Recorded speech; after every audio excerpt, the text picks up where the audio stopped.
नमस्कार दोस्तों, आप सभी का स्टॉक इजी में स्वागत है। दोस्तों, आज हम बात करेंगे हेना जोसेफ हॉस्पिटल आईपीओ के बारे में, जो कि 22 जनवरी 2026 के दिन ओपन होके 27 जनवरी 2026 के दिन ये आईपीओ क्लोज हो जाएगा। तो आज हम बात करेंगे इस हेल्थ केयर बेस्ड आईपीओ को कम्प्लीटली हम एनालाइज करेंगे। सबसे पहले हम इसके बिजनेस मॉडल को समझेंगे कि कंपनी का बिजनेस मॉडल क्या है, इसकी ग्रोथ कहाँ से आएगी फ्यूचर में, और ऐसे कौन से रिस्क हैं जो कंपनी के मार्जिन्स को और कैश फ्लो को हिट कर सकती है। सबसे पहले हम कंपनी के बिजनेस मॉडल के बारे में समझते हैं कि बिजनेस मॉडल क्या है इस कंपनी का।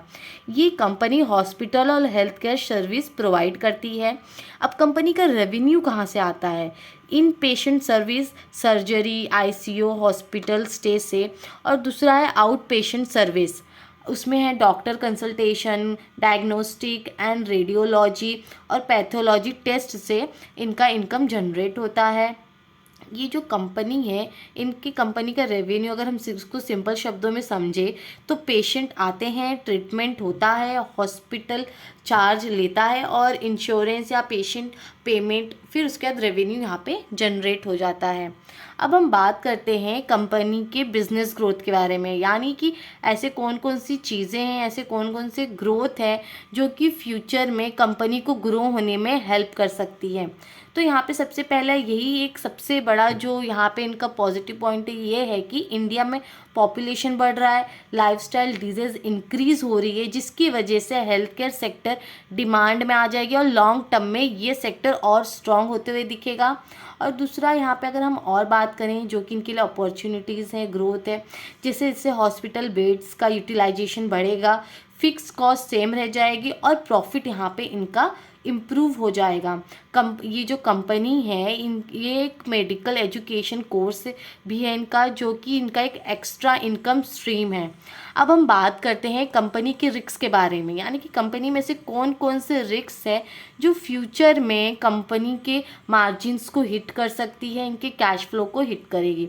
तो सबसे पहले हम बात करते हैं कंपनी की मूवेबल और इमूवेबल प्रॉपर्टी बैंक्स की चार्ज में है और फाइनेंशियल इसकी वजह से फाइनेंशियल स्ट्रेस में है और असेट रिस्क भी आपको यहाँ में देखने को मिल सकता है। इंश्योरेंस कंपनीज और गवर्नमेंट बॉडीज से पेमेंट डिले होता है, जिसकी वजह से वर्किंग कैपिटल यहाँ इनका प्रेशर में आ जाता है।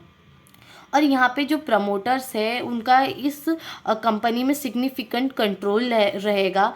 माइनॉरिटी शेयर होल्डर की यहाँ पे बस लिमिटेड पावर रह जाएगी।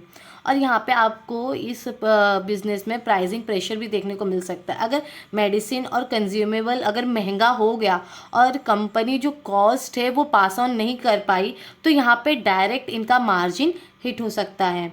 और इनके जो सप्लायर हैं वो लिमिटेड सप्लायर के ऊपर ये डिपेंड है, कुछ ही सप्लायर पर ये डिपेंडेंट है। सप्लायर डिस्टर्बेंस से भी ऑपरेशन इम्पैक्ट हो सकता है और डायरेक्ट इसका इम्पैक्ट आपको इनके कैश फ्लो में देखने को मिलेगा। तो दोस्तों, ये जो है, अगर आप इसको और डिटेल में एनालाइज करना चाहते हैं, इसको रीड करना चाहते हैं, तो हमारे वेबसाइट स्टॉक इजी पे आपको इसका रिसर्च रिपोर्ट मिलेगा।